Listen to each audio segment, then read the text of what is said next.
Dear students, soil mechanics की video series में आज हम वर्टिकल स्ट्रेसेस इन सॉइल के बारे में डिस्कशन करेंगे। वर्टिकल स्ट्रेसेस इन सॉइल के इस वीडियो लेक्चर में हम निम्नलिखित टॉपिक को कवर करेंगे। ये टॉपिक हैं concept of stress, Boussinesq analysis, Westergaard analysis for calculation in vertical stress in soil, vertical stress in soil due to concentrated load, line load, strip load and circular load, trapezoidal method of stress distribution। Vertical stresses, सबसे पहले हम समझते हैं कि आखिर ये stress होती क्या है। मान लीजिए एक स्टील की रॉड है जिसके ऊपर हमने क्या अप्लाई किया है, टेंसाइल फोर्स अप्लाई किया है। तो जब हम इस रॉड पर टेंसाइल फोर्स अप्लाई करते हैं तो इसमें एक्सपांसन होता है। यहाँ पे एक्सपांसन का मतलब है कि उसकी लेंथ इंक्रीज हो जाती है। लेकिन जो सॉइल के आयरन रॉड के जो पार्टिकल्स हैं वो इस एक्सपेंशन के अगेंस्ट एक रेसिस्टेंस ऑफर करते हैं। मतलब जो लेंथ इसकी एक्सटर्नल लोड के कारण इंक्रीज हुई थी उसके जो पार्टिकल्स हैं एक रेसिस्टेंस ऑफर कर रहे हैं ताकि इस जो एक्सपांसन है एक्सटर्नल लोड के कारण उसको रोका जा सके। तो इसको अपन क्या बोलते हैं, resistance force against the expansion of rod. तो एक ऐसा रेसिस्टेंस फोर्स जो रॉड में जनरेट होता है उनके मॉलिक्यूल्स के कारण, जो उस एक्सपांसन को रोकना चाहता है, और यदि वह per unit cross sectional area पे लग रहा हो तो उसको हम क्या बोलते हैं, स्ट्रेस कहते हैं। यहाँ पे स्ट्रेस का मतलब होता है कि resistance force offered by the rod against the deformation per unit cross sectional area is called stress. यहाँ पे सिंपल सा मतलब है कि force per unit area of cross section is called stresses. यहाँ पे स्ट्रेस की जो यूनिट होती है वो क्या हो सकती है, न्यूटन पर स्क्वायर मीटर या न्यूटन पर स्क्वायर mm।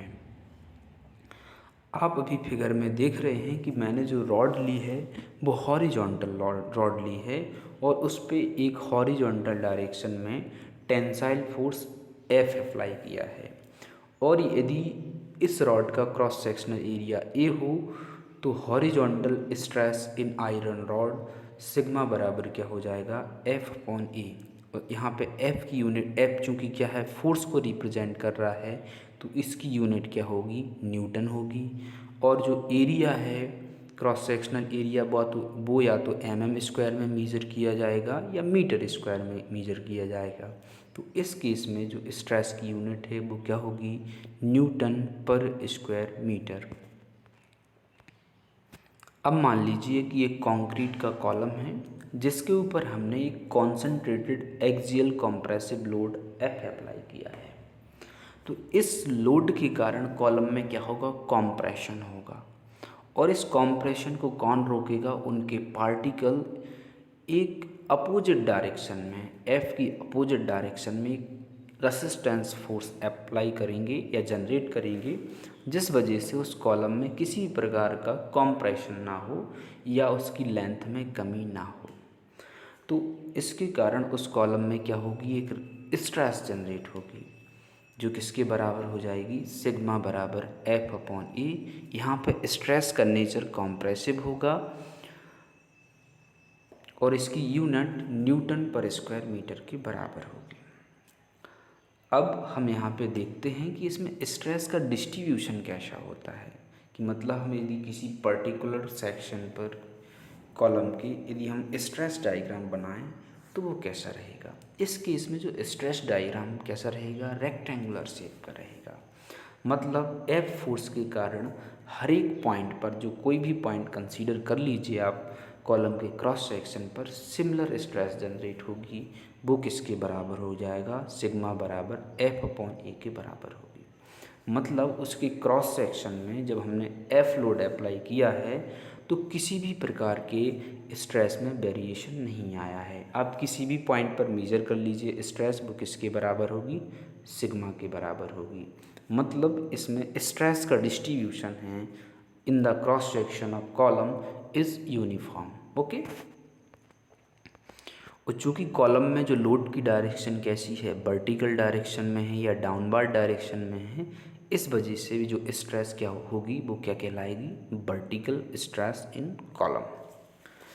अब क्या हम जब, चूँकि जो स्टील या आयरन है या कंक्रीट है बेसिकली एक रिजिड मटेरियल है और एक इलास्टिक मटेरियल है, तो जब हमने इसके ऊपर लोड अप्लाई किया था तो इसमें जो स्ट्रेस का डिस्ट्रीब्यूशन है बेसिकली उसकी ज्योमेट्री और उसके इलास्टिक बिहेवियर पर डिपेंड करता है, और साथ ही एक क्रॉस सेक्शन पे कैसा डिस्ट्रीब्यूशन है स्ट्रेस का लोड के कारण, यूनिफॉर्म डिस्ट्रीब्यूशन है।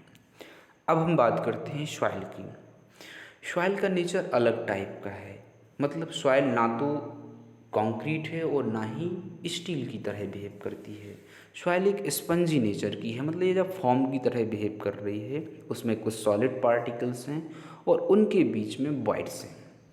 तो जब हम जो सॉइल पर फोर्स लगाते हैं तो इसमें कॉम्प्रेशन होता है, लेकिन इसमें तुरंत रिकवरी नहीं होती। जैसे यदि स्टील है, एक कैसा है, इलास्टिक मटेरियल है, या एक रबर को ले लीजिए आप, तो रबर पे जब हम टेंसाइल फोर्स लगाएंगे तो उसमें क्या हो जाता है, एक्सपांसन हो जाता है।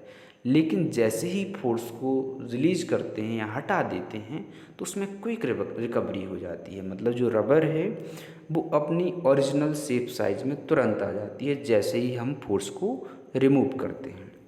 लेकिन सॉइल के केस में ऐसा नहीं होता है कि जैसे ही हमने, जैसे मान लीजिए आप सॉइल के ऊपर लोड लगाया, उसका कॉम्प्रेशन हो गया या कॉम्पैक्शन कर दिया, तो उसमें क्विक रिकवरी नहीं होगी। ऐसा नहीं होगा कि 1 सेकंड में वो फिर से अपने ओरिजिनल शेप साइज में आ जाए। तो एक सबसे बड़ा कारण है कि ये जो सॉइल है, सॉलिड जो रिजिड मटेरियल है उसके कंपैरिजन में डिफरेंट है।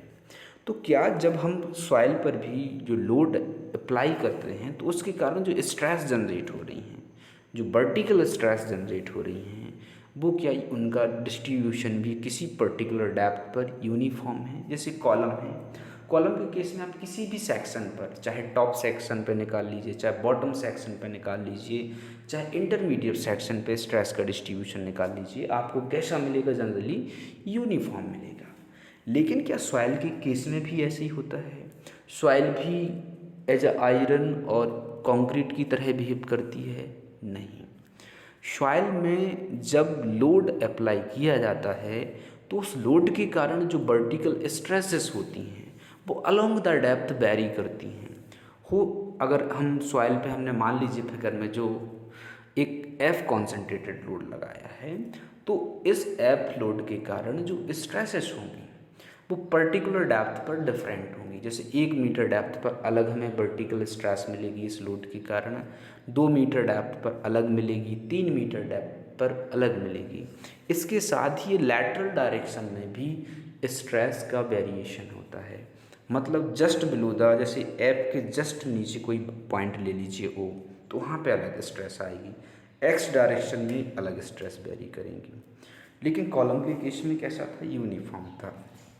तो आखिर आपके मन में सवाल उठ रहा होगा कि स्ट्रेस का वेरिएशन क्यों हो रहा है सॉइल में। तो इसका मैं एक कारण बताता हूँ। अब जो हमारी आयरन रॉड्स थी या कॉलम था, ये ज्योमेट्रिकली फिक्स थे। मतलब इनकी एक पर्टिकुलर लेंथ होती थी, एक पर्टिकुलर विड्थ होती थी और एक पर्टिकुलर डेप्थ थी। मतलब ये कैसे थे, फाइनाइट स्ट्रक्चर्स थे। इसके अलावा ये इलास्टिक मटेरियल थे, परफेक्टली इलास्टिक मटेरियल थे। पर इन केस ऑफ सॉइल, अब एक्चुअल साइट कंडीशन में जहाँ पर हम कोई भी स्ट्रक्चर बना रहे हों या पॉइंट लोड अप्लाई कर रहे हों उस सॉइल पे, तो उस सॉइल की ना तो भैया अर्थ पर विड्थ फिक्स है, ना ही उसकी लेंथ फिक्स है और ना ही डेप्थ फिक्स है। मतलब geometrically soil is different from iron rod और कॉलम। इसके अलावा जो सॉइल एक परफेक्टली इलास्टिक मटेरियल भी नहीं है, इस वजह से सॉइल में पर्टिकुलर अलग अलग डेप्थ पर उसी सेम लोड के कारण अलग अलग स्ट्रेसेस जनरेट होती हैं। साथ ही ये स्ट्रेस लैटरल डायरेक्शन में भी वेरी करती हैं। Theories for calculation for vertical stress. चूँकि सॉइल एक डिफरेंट मटेरियल है, उसकी ज्योमेट्रिकल कंडीशन भी डिफरेंट है अदर देन कंक्रीट और आयरन रॉड, इस वजह से सॉइल में वर्टिकल स्ट्रेसेस को कैलकुलेट करने के लिए दो थ्योरम हैं या दो एनालिसिस हैं। एक पहला होता है, एक बोसाइन ने थ्योरम दी थी, तो जो इक्वेशन होगी वो क्या कहलाएगी, बोसाइन इक्वेशन। और एक वेस्टरगार्ड ने भी सॉल्यूशन दिया था, तो उसकी जो इक्वेशंस होती है वर्टिकल स्ट्रेस कैलकुलेशन के लिए वो कहलाती है वेस्टरगार्ड इक्वेशंस। बोसाइन इक्वेशन, बोसाइन के द्वारा 1885 में जब सॉइल पर कोई भी लोड अप्लाई करें हम, तो उसके कारण यदि वर्टिकल स्ट्रेस को कैलकुलेट करना चाहते हैं, specially in case of point load, तो उन्होंने एक सॉल्यूशन दिया था जिसे हम क्या बोलते हैं, बोसाइन इक्वेशंस। लेकिन उन्होंने कुछ क्या ली थी, एजम्पशंस ली थी। ओके, सॉइल के केस में सबसे पहले एजम्पशंस ली थी इन्होंने, सॉइल मास इज इलास्टिक। यहाँ पे इलास्टिक सॉइल मास का मतलब है कि एक कोई भी मटेरियल इलास्टिक मटेरियल तब कहलाता है उसमें एक पर्टिकुलर लिमिट तक यदि लोड को अप्लाई किया जाए या स्ट्रेसेस को अप्लाई किया जाए तो उसमें डिफॉर्मेशन होगा। लेकिन जैसे ही उस एक्सटर्नल लोड को रिमूव कर देंगे तो वो मटेरियल अपनी ओरिजिनल पोजीशन में वापस आ जाता है। इसको क्या बोलते हैं, इलास्टिक। लेकिन एक्चुअली में सॉइल की परफेक्टली इलास्टिक मटेरियल नहीं है। मतलब सॉइल में यदि हम लोड अप्लाई करेंगे उसमें डिफॉर्मेशन हो जाएगा, लेकिन जैसे ही हम लोड को हटाएंगे तो उसमें क्विक रिकवरी नहीं होती है। पहला एजम्पशन जिसमें इन्होंने माना है कि सॉइल मास इज इलास्टिक। दूसरा एजम्पशन था soil is homogeneous and isotropic. अब यहाँ पे हम समझते हैं कि होमोजीनियस सॉइल क्या होती है और आइसोट्रोपिक सॉइल क्या होती है। होमोजीनियस सॉइल से मतलब होता है कि एक ऐसी सॉइल, मान लीजिए कि अब 3D में सॉइल को एज्यूम करिए कि उसमें एक एक्स डायरेक्शन है, एक वाई डायरेक्शन है, एक जेड डायरेक्शन है। तो इन तीनों डायरेक्शन में सॉइल की जो ग्रेन साइज है या सॉइल पार्टिकल हैं उनकी साइज यूनिफॉर्म है, उनका जो वाइड स्पेस है वो हर एक डायरेक्शन में यूनिफॉर्म है, उसकी डेंसिटी है वो भी हर एक डायरेक्शन में यूनिफॉर्म है। मतलब जो सॉइल की जितने भी फिजिकल पैरामीटर्स हैं यदि वो हर एक डायरेक्शन में सिमिलर हैं तो उस सॉइल को हम क्या कहेंगे, होमोजीनियस सॉइल। ओके। अब दूसरा होता है isotropic soil. Similar conditions consider कीजिए सॉइल के लिए, एक्स वाई और जेड डायरेक्शन। यदि इन तीनों डायरेक्शन में या मल्टीपल डायरेक्शन, कोई भी डायरेक्शन ले लीजिए, सॉइल की जो इंजीनियरिंग प्रॉपर्टीज़ हैं जैसे परमेबिलिटी हो गया सॉइल का, मॉडुलस ऑफ इलास्टिसिटी हो गया, पॉइजन रेशियो हो गया, यदि ये हर एक डायरेक्शन में सिमिलर हैं तो उस सॉइल को हम क्या बोलते हैं, आइसोट्रोपिक सॉइल। तीसरा माना है सॉइल इज सेमी इनफाइनाइट। अब यहाँ पे पहले हम समझते हैं इनफाइनाइट सॉइल क्या कहलाती है।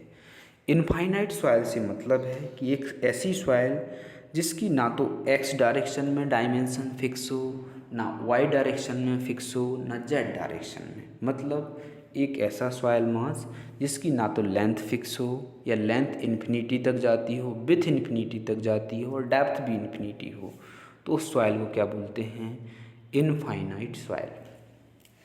अब यहाँ पे सेमी इनफाइनाइट सॉइल का मतलब क्या है, एक ऐसा सॉइल मास जिसकी लेंथ और विथ तो फिक्स नहीं है, मतलब लेंथ इन्फिनिटी की तरफ जा रही है, विथ भी इन्फिनिटी की तरफ जा रही है, जो कि एक्चुअल अर्थ पर होता है।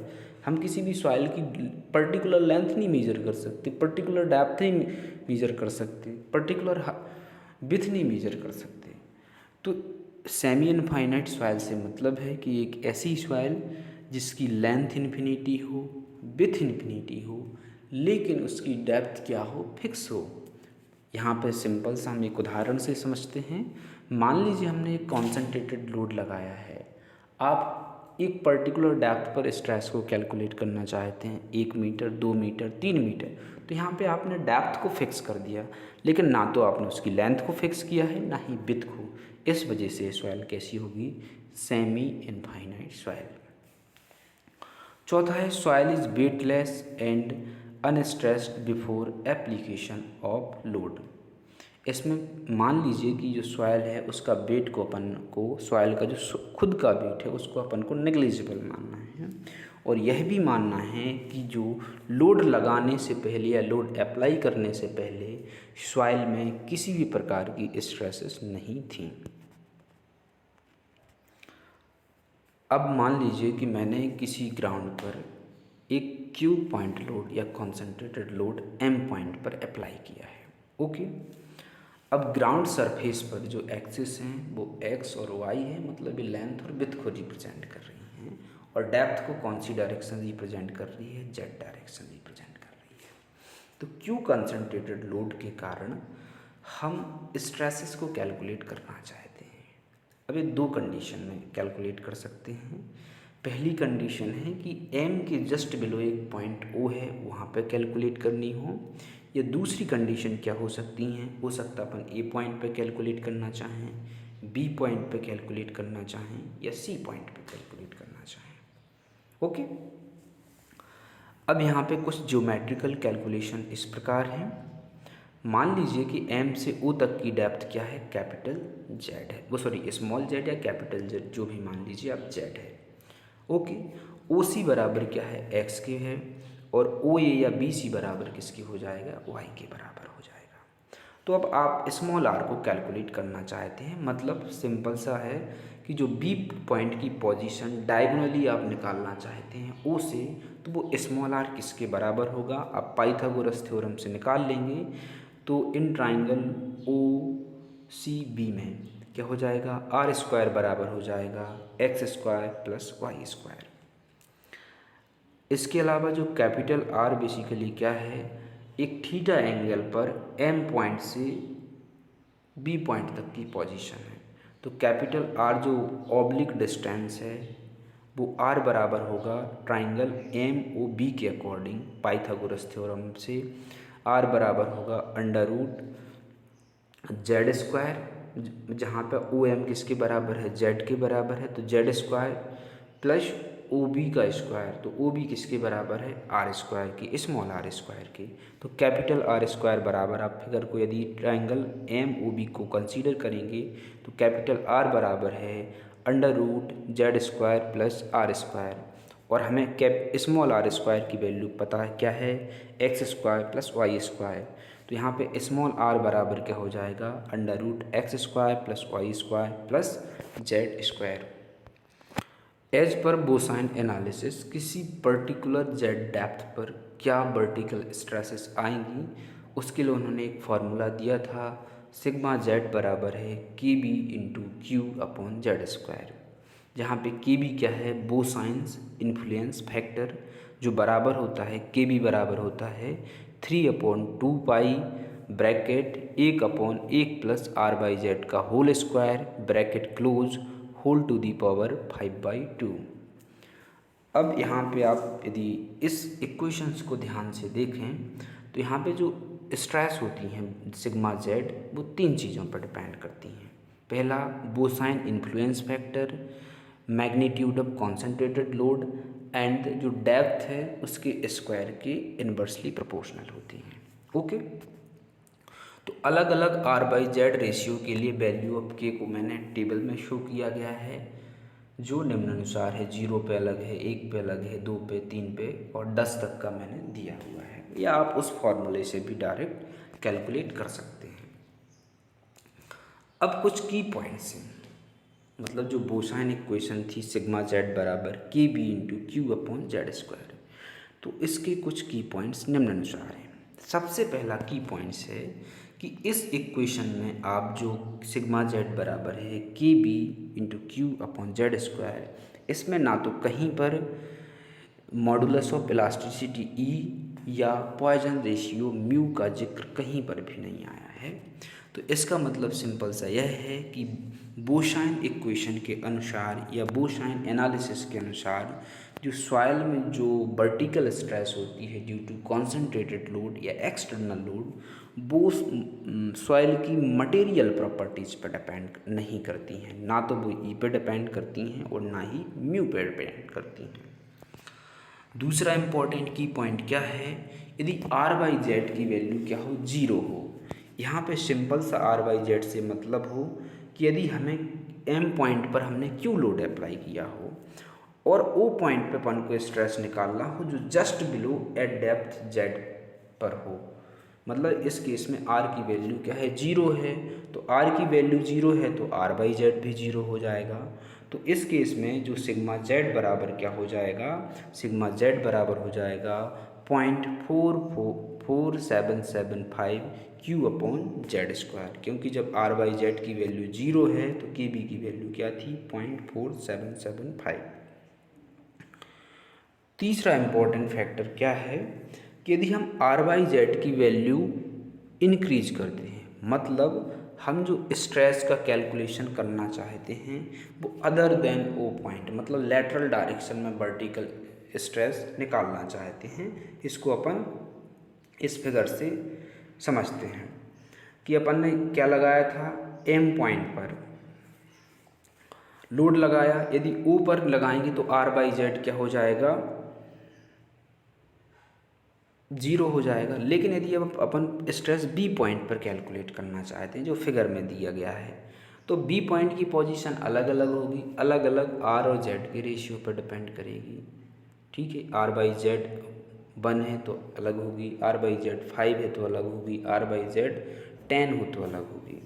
तो इसमें हमने पाया है कि जैसे जैसे अपन आर बाई जेड या बी की पोजीशन ओ पॉइंट से जितने दूर जाते हैं तो जो स्ट्रेस का कॉन्सेंट्रेशन होता है वो डिक्रीज होता है। मतलब जैसे ओ पॉइंट पर निकालो तो सबसे ज़्यादा स्ट्रेस मिलेगी, और जैसे जैसे ओ पॉइंट से दूर जाएंगे तो स्ट्रेस क्या होती जाएगी, सॉइल में कम होती जाती है। लेकिन कॉलम के केस में क्या था कि जो क्रॉस सेक्शन था, जो डायमेंशंस ली थी वो यूनिफॉर्म था, लेकिन इसमें लेटरल डायरेक्शन में वेरी कर रही हैं। लेकिन ऐसा देखा गया है कि जब आर बाई जेड का जो रेशियो हो वो 5 से ज़्यादा हो जाता है या 5 के बराबर होता है, तो उस केस में जो क्या होती है, स्ट्रेस नेग्लिजिबल हो जाती है ड्यू टू कंसंट्रेटेड लोड। अब इसको अपन एक उदाहरण से समझते हैं। मान लीजिए कि अपन जेड बराबर 1 मीटर पे अपन क्या निकालना चाह रहे हैं, स्ट्रेस को निकालना चाह रहे हैं, और आर की वैल्यू जो डायगोनल डिस्टेंस है वो 5 मीटर है। तो आर बाई जेड किसके बराबर हो जाएगा, 5/1 बराबर 5।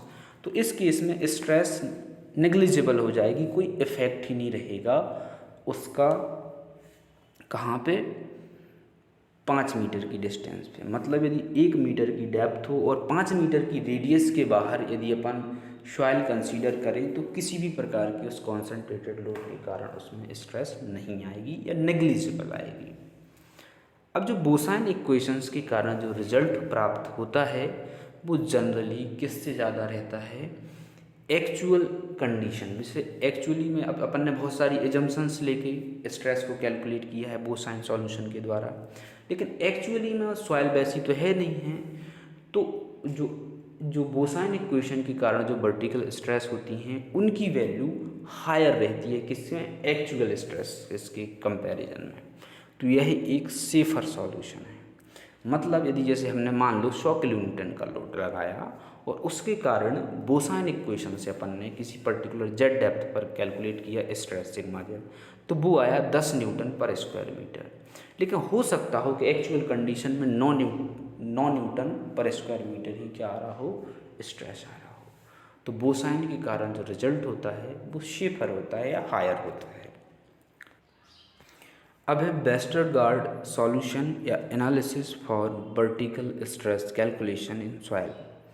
यह बेसिकली थ्योरी 1938 में वेस्टरगार्ड के द्वारा दी गई थी। अब जो वेस्टरगार्ड थ्योरी क्या है, बाद में आई है, किसके, बोसाइन सॉल्यूशन के बाद में। तो जो बोसाइन सॉल्यूशन के जो कुछ ड्रॉबैक्स थे उसको इसने कंसीडर कर लिया है। मतलब यह एक और रियलिस्टिक मेथड है या उसके कंपैरिजन में और अधिक एक्यूरेट रिजल्ट देती थी। वो क्या देती थी, हायर साइड रिजल्ट देती थी एक्चुअल में। लेकिन वेस्टरगार्ड एनालिसिस से यदि वर्टिकल स्ट्रेसेस निकालेंगे तो वो लगभग एक्चुअल स्ट्रेसेस के बराबर आएगी। अब इसकी कुछ एजम्पशंस क्या हैं। बोसाइन इक्वेशंस में एनालिसिस में हमने माना था कि सॉइल कैसी है, आइसोट्रॉपिक है। मतलब इसकी हर एक डायरेक्शन में हर एक पॉइंट पर इंजीनियरिंग प्रॉपर्टीज़ सिमिलर हैं। लेकिन वेस्टरगार्ड ने माना है सॉइल एनिसोट्रॉपिक है। बिल्कुल सही बात है। हर एक अलग अलग पॉइंट में जो सॉइल होता है उसकी मॉडुलस ऑफ प्लास्टिसिटी, उसका म्यू क्या होता है, वेरी करता है, ये फिक्स नहीं है सॉइल में। तो सॉइल एक्चुअली में कैसी है, एनिसोट्रॉपिक सॉइल है। तो वेस्टरगार्ड ने यह माना कि सॉइल मास कैसा है, एनिसोट्रॉपिक है।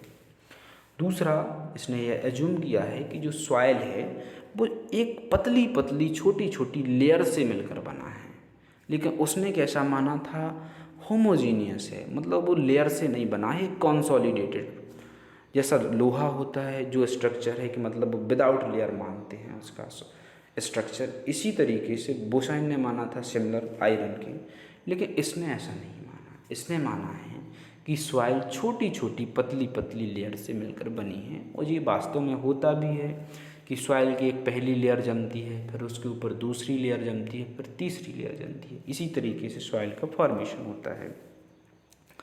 तीसरी एजम्पशंस थी इसकी, सॉइल कैसी है, इलास्टिक है। चौथा था सॉइल सेमी इनफाइनाइट है। यहाँ पे सेमी इनफाइनाइट का वही मतलब है कि इसकी डेप्थ अपन ने फिक्स कर दी है, लेकिन एक्स डायरेक्शन में, वाई डायरेक्शन में डायमेंशन इनफाइनाइट तक जाती हैं। और इसमें पांचवा था कि सॉइल एक पतली पतली छोटी छोटी नेग्लिजिबल थिकनेस की सीड से मिलकर बनी है, और जो आपस में क्लोजली स्पेस्ड हैं, और वो एक फ्रिक्शन के द्वारा या हॉरिजॉन्टल डायरेक्शन में रिजिडली कनेक्टेड हैं। ऐसा नहीं है कि वो एक लेयर दूसरे लेयर पे स्लिप हो जाए, मतलब वो आपस में रिजिडली कनेक्टेड हैं, लेकिन किससे बनी हैं, पतली लेयर से मिलकर बनी है।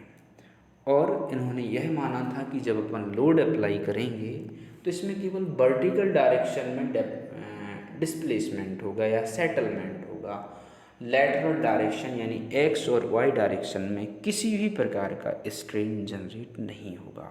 Only strain in the direction of depth या जेड डायरेक्शन में ही जनरेट होगा। कॉन्सेंट्रेटेड लोड के कारण, और हाँ इनकी एक एजम्पशन और थी कि इन्होंने पॉइजन रेशियो म्यू है उसको जीरो कंसीडर किया है। तो एज पर वेस्टरगार्ड एनालिसिस किसी जेड डेप्थ पर अपन वर्टिकल स्ट्रेस कैलकुलेट करना चाहते हैं पॉइंट लोड के कारण, तो सिग्मा जेड बराबर होता है के W into Q upon Z square, जहाँ पे के डब्ल्यू क्या है, वेस्टरगार्ड इन्फ्लुएंस फैक्टर, और के डब्ल्यू बराबर होता है 1 पाई ब्रैकेट 1+2 आर बाई जेड का होल स्क्वायर ब्रैकेट क्लोज 3/2।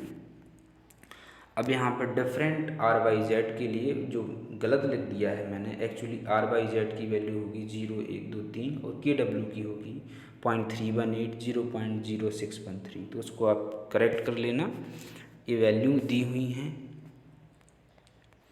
अब हम इसकी कंपैरेटिव स्टडी करते हैं कि मतलब कौन सी मेथड बेटर होती है, उसकी कौन सी कंडीशन होती है।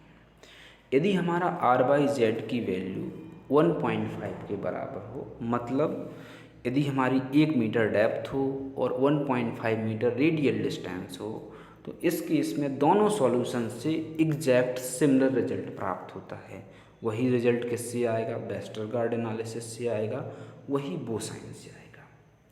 लेकिन यदि हमारा आर बाई जेड का वैल्यू 1.5 से ज़्यादा होता है, तो वेस्टरगार्ड एनालिसिस से जो हमें स्ट्रेस प्राप्त होती हैं वो बोसाइन के कंपैरिजन में ज़्यादा होंगी। लेकिन यदि हमारा आर बाई जेड 1.5 से कम होता है, तो इस केस में जो वेस्टरगार्ड सॉल्यूशन से जो वर्टिकल स्ट्रेस आएगी उसकी वैल्यू बोसाइन इक्वेशन से आने वाली स्ट्रेस की कंपैरिजन में क्या होगी, कम होगी। अब मेन पॉइंट यहाँ पे है कि जो वेस्टरगार्ड रिजल्ट्स होते हैं वेस्टरगार्ड सॉल्यूशन के कारण, वो most close to field condition के क्लोज ज़्यादा होते हैं, लेकिन जो बोसाइन इक्वेशन होती है वो थोड़ी हायर साइड ऑफ रिजल्ट होती है। तो जनरली डिज़ाइन के लिए हम बोसाइन इक्वेशन का उपयोग कर सकते हैं। और जो फ्लेक्सिबल पेवमेंट्स होती हैं उनकी बेसिकली डिज़ाइन वेस्टरगार्ड एनालिसिस के आधार पर ही की जाती है। सेकंड है vertical stress due to line load, मतलब यदि हम एक लाइन के अलोंग लोड अप्लाई करें तो कितना वर्टिकल स्ट्रेस जनरेट होगा। मान लीजिए कि ग्राउंड सरफेस पर दो एक्सेस हैं, एक एक्स एक्सेस है और एक वाई एक्सेस है, और जेड डायरेक्शन किसको बताता है, डेप्थ को रिप्रेजेंट कर रहा है। अब वाई डायरेक्शन के अलोंग हमने एक लाइन पर एक यूडीएल लगाया है या किलो न्यूटन पर मीटर रनिंग लेंथ में एक क्यू लोड अप्लाई किया है।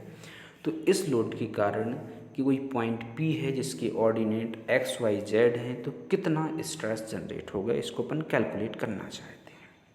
तो सबसे पहले हम समझते हैं कि क्या एक्चुअल प्रैक्टिस में किसी लाइन पर लोड लग सकता है, एक पर्टिकुलर लाइन के अलॉन्ग किलो न्यूटन पर मीटर या न्यूटन पर मीटर में लोड अप्लाई होता है। तो इसका जवाब है हाँ। इसका उदाहरण है यदि हम कहीं पे एक वाटर पाइप लाइन बिछा रहे हों या सीवर लाइन बिछा रहे हों, तो सीवर लाइन के कारण जो लोड अप्लाई होगा वो एक ऐसा लाइन लोड होगा और उसकी यूनिट क्या होगी, न्यूटन पर मीटर या किलो न्यूटन पर मीटर। तो पी पॉइंट पर कितनी स्ट्रेस जनरेट होगी इसको हम समझते हैं। तो यहाँ पे सिग्मा जेड बराबर हो जाएगा 2q upon pi z bracket 1/1 plus x by z का square bracket close whole square. यहाँ पे x क्या है, डिस्टेंस है, मतलब या तो y के जस्ट बिलो निकाल सकते हैं या y से कुछ x डिस्टेंस पे यदि अपन को निकालना है तो x की वैल्यू को कंसीडर करना पड़ेगा। तो यदि हमारा when the point P lies vertically below the line load, मतलब कोई पॉइंट P है just below the line load हो एक्ट कर रहा हो, यानी उसका ऑर्डिनेट क्या हो जाएगा, पी एक्स भी जीरो मान लो वाई भी जीरो मान लो, केवल जेड है, मतलब एक जेड डेप्थ पे निकालना है जस्ट बिलो द। तो उस केस में जो फॉर्मूला हो जाएगा सिग्मा जेड बराबर हो जाएगा 2 pi into Q upon Z. Vertical stress due to strip load, मतलब एक पट्टी के फॉर्म में एक लोड लग रहा हो तो उसके कारण वर्टिकल स्ट्रिप या वर्टिकल स्ट्रेस कितनी आएगी। तो सबसे पहले इसका एग्जाम्पल समझते हैं कि ऐसा लोड कहाँ पे लग सकता है। मान लीजिए कि एक सीमेंट कंक्रीट रोड है, ठीक है, तो वो एक टाइप की पट्टी है।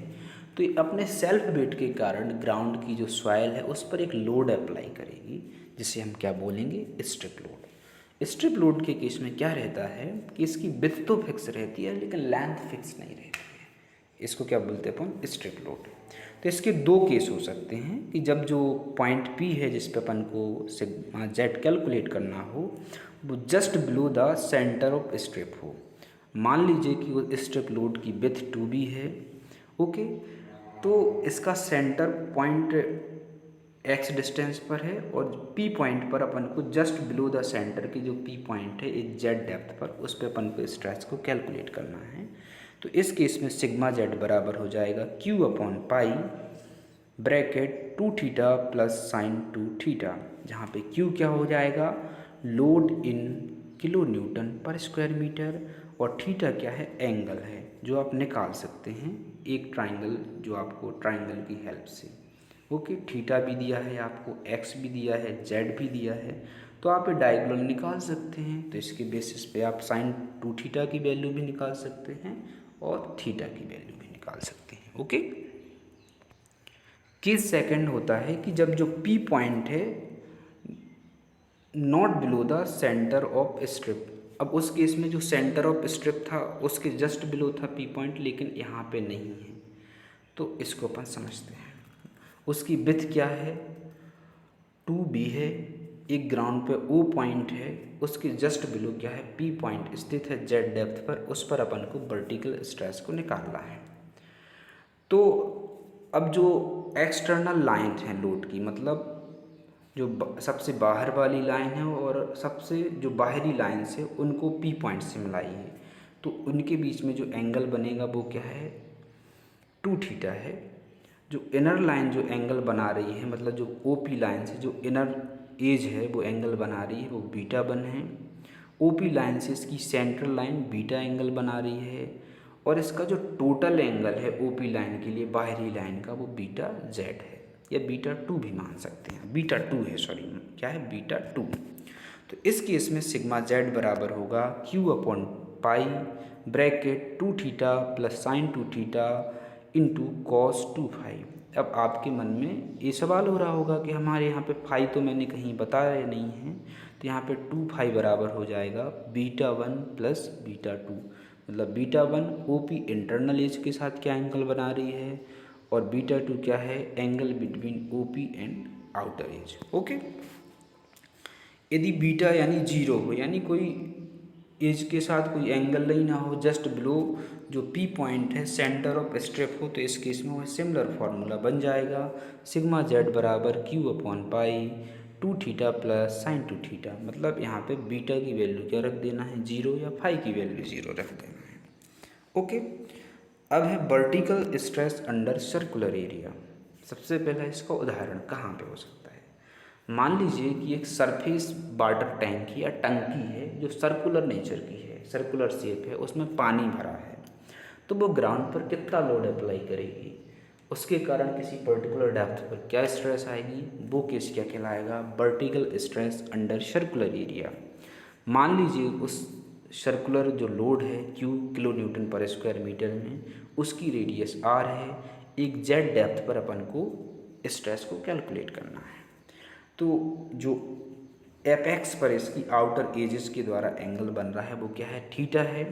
यदि R रेडियस है, जेड डेप्थ है, तो इसका डायगोनल क्या हो जाएगा, R square plus Z square. तो इस केस में सिग्मा जेड बराबर होता है Q into 1 minus cos Q theta. हाँ, जहाँ पे कॉस थीटा बराबर क्या होता है, आप सिमिलर ट्राइंगल की मतलब ट्रिग्नोमेट्री के कार्टून निकाल सकते हैं। कॉस थीटा बराबर हो जाएगा, क्योंकि हम जानते हैं कॉस थीटा बराबर होता है बेस अपॉन हाइपोटेनियस। तो यहाँ पे जो ट्राइंगल बन रहा है उसमें बेस क्या है, जेड है, और हाइपोटेनियस क्या है, under root R square plus Z square. तो कॉस थीटा बराबर हो जाएगा Z upon square root of R square plus Z square. अब है trapezoidal method of load distribution. मतलब मान लीजिए कि कोई बी बाई एल का एक रेक्टेंगुलर प्लान एरिया है, उस पर अपन ने एक फर्श डाल दिया है, या अपनी एक कमरा है, उसका एक फ्लोर क्या है, बी बाई एल है, बी इंटू एल है उसकी साइज। वहाँ पे अपन ने कंक्रीट का फ्लोर डाल दिया है। अब वो कंक्रीट का फ्लोर कितनी वर्टिकल स्ट्रेस किसी जेड डेप्थ पर जनरेट करेगा, उसको अपन कैलकुलेट करना चाहते हैं। चूँकि जो हम जानते हैं कि जो स्ट्रेस हो रही थी वो डेप्थ के साथ वेरी कर रही थी, मतलब पास में निकालो तो ज़्यादा आएगी, और जैसे जैसे डेप्थ में बढ़ेंगे अपन तो वो स्ट्रेस कम होती जाती थी। इसका कारण क्या है कि जो लोड होता है वो ज़्यादा एरिया में अलोंग द डेप्थ डिस्पर्स होता जाता है। मतलब टॉप पे जो एरिया क्या है वो बी बाई एल के बराबर हो जाएगा लोड डिस्ट्रीब्यूशन के लिए। लेकिन जैसे ही हम डेप्थ में बढ़ेंगे तो यह एरिया बढ़ता जाता है, यानी एरिया बढ़ेगा तो स्ट्रेस क्या होगी, कम होगी, क्योंकि स्ट्रेस बराबर होता है एफ अपॉन ए, यानी ये एरिया के इन्वर्सली प्रोपोर्शनल होती है। यदि हम एरिया को बढ़ाएंगे तो स्ट्रेस ऑटोमेटिकली कम हो जाएगी। अब मान लीजिए जो बी बाई एल है उसकी जेड डेप्थ पे अपन को क्या निकालना है, नया सिग्मा जेड निकालना है, कितना होगा। तो अब यहाँ पे मान लीजिए कि जो लोड का डिस्ट्रीब्यूशन है वो कैसे हो रहा है, 1:n में, जहाँ पे एक वर्टिकल है और n हॉरिजॉन्टल है।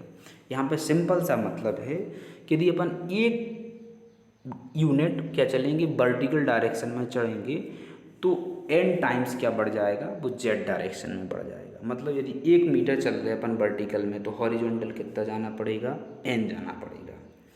अब यदि अपन एक की डायरेक्शन में, वर्टिकल डायरेक्शन में z के बराबर चल रहे हैं, तो हॉरिजॉन्टल में कितना जाना पड़ेगा, n इंटू जेड। सिंपल सा प्रोपोर्शनेट है, यदि 1 था तो n जा रहे थे। अब 1 इंटू जेड गुना कर दिया तो n भी कितना हो जाएगा, z गुना हो जाएगा। तो इस केस में z डेप्थ पर कितनी विड्थ हो जाएगी, N Z B N Z. इसी तरीके से l की डायरेक्शन में क्या हो जाएगी, N Z L N Z. तो इस केस में जो सिग्मा जेड होगा वर्टिकल स्ट्रेस, पहले अपन जो Q था किस में था, किलो न्यूटन पर स्क्वायर मीटर में, तो इसको किलो न्यूटन में बदल लेंगे। इसमें केवल किसका गुणा करना है, एरिया का गुणा करना है। तो small q into B L क्या हो जाएगा, टोटल लोड कितना लग रहा है वो, तो वो किस में आ जाएगा, जैसे q किलो न्यूटन पर स्क्वायर मीटर में हो, वो b इंटू एल किस में, वो मीटर स्क्वायर में हो। तो फाइनली जो लोड किस में आ गया, अपन ने किलो न्यूटन में बदल दिया, मतलब जो स्मॉल क्यू था उसको अपन ने capital Q in the form of concentrated load में कन्वर्ट कर लेना है। अपन को जेड डेप्थ पे निकालना है। अब जेड डेप्थ पे जो एरिया हो जाएगा वो क्या हो जाएगा, टोटल विड्थ कितनी हो जाएगी B plus two N Z, और टोटल लेंथ क्या हो जाएगी L plus two N Z. तो इस केस में सिग्मा जेड बराबर हो जाएगा Q into B into L divided by B plus two N Z into L plus two N Z. यदि आपको ये वीडियो इन्फॉर्मेटिव लगता है तो कृपया इसको लाइक शेयर कीजिए। साथ ही मेरे चैनल को सब्सक्राइब कीजिए और बेल आइकन को प्रेस कर दीजिए ताकि नया वीडियो आने पर आपको नोटिफिकेशन प्राप्त हो सके। धन्यवाद।